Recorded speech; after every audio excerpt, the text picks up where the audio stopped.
The Pacific is truly the last frontier. It is truly the part of the world that is less or least contaminated by human activity, by human irresponsibility, I would say.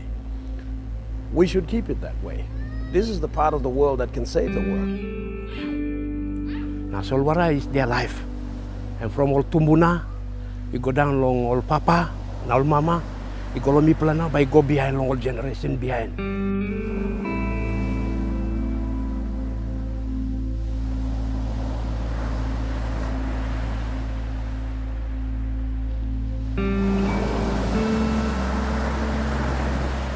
Most developed economies have rejected this. They've rejected it because they feel that the unknowns are too great. What would happen if machines were to dig up these parts of the seabed where vents are which spew forth very complex life forms upon which entire ecosystems in the marine area are surviving or dependent on? We do not know enough. We don't know. We have no experience of the consequences of the seabed mining. It is detrimental. I'm going to be blunt about it. You go to some politicians who know nothing about this issue, not even consulting its own people about the area of expertise. And then they get up to say, yes, please come and do an experimental here.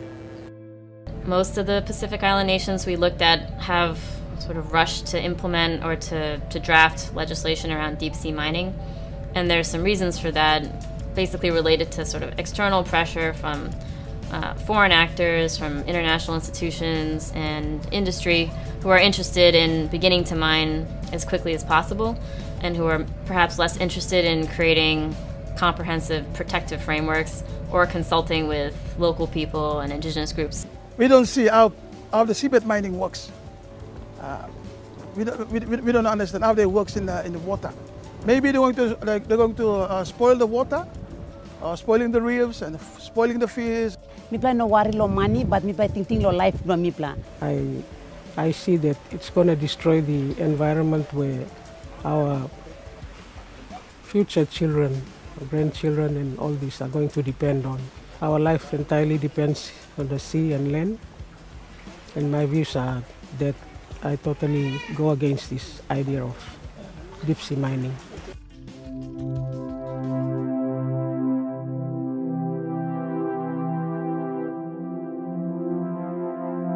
The interpretation of democracy, the government here, or the government, am all people, na Kamlo people, na belong people. Na supposedly Tokol Semen belong state. They need to belong to us. So they must listen to us. They must come and do prior consent. They fail considerably. The world leaders and everybody in the conventional system fail. We have a poor governance issue in this part of the world. What I mean by poor governance is a lot of it starts from the bottom. Who owns the resources? And you can go as far as Cook Island, Fiji, Tonga, Solomon Islands. Those oceans, those reefs, including Papua New Guinea, those reefs belongs to people who own those reefs. It doesn't belong to the government. It belongs to those who live there. Going in full speed ahead without really bothering to look around to do any type of due diligence is not just risky, but it's basically a violation of international law. It's a violation of the precautionary principle. So countries like New Zealand, Mexico, Australia, Namibia are doing the correct thing under international law. They're taking a precautionary approach, but they're also doing what's really in their own best interest by protecting their own resources and putting their people's welfare ahead of the interests of mining companies who want access to minerals. We want to know how the environmental facts and figures be given to our people to know before they make a decision about allowing deep sea mining in the country. Do not go and bulldoze them, no. If you do that, I tell you, you better watch out.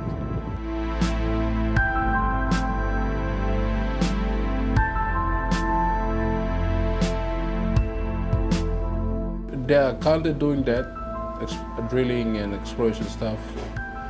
At the same time, they are learning from the mistake, or try to do it better this time, that's the kind. We are not willing to accept any trial basis thing or operation.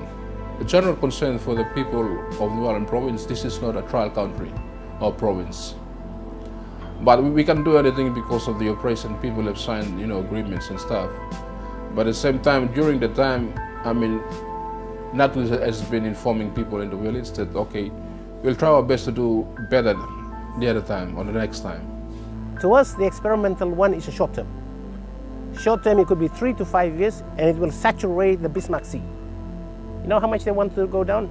Nearly every 3 to 5 million tons. They'll pour it back into the Bismarck Sea of sediment load.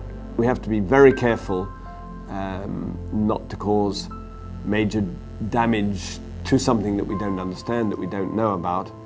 But we also have to have a good understanding of what the wider impact. It's very much an experimental exercise. There are theories about the water movements between and the different layers and the way that sediment will not be mixed up into the upper layers. Well, that's all theoretical. It is critical because, that is where we breed the tuna for the world, the Mugara Square. What is more important? Is it the gold that is a non-renewable resource, or tuna, which is renewable, and it is not only for the national domesticated economy, but globally. Right now, we are not starving. We are not in need of these funds. And these funds are so minuscule that they're not going to make much of a difference anyway. I believe in people power. If we can stand together as a nation, as a region, as a province, and stand and talk, I think we can go a long way. If Nautilus is so concerned about mining, go and test it out in Canada. And if it is okay, come and test it out in us. Just plami plawak fight long and lo future living standard of sustainability belong pikinini lo behind time. The sea is not ours to say it's mine to ride on, but it's for me to protect so that it keeps sustaining me and it continues to sustain generations that will come.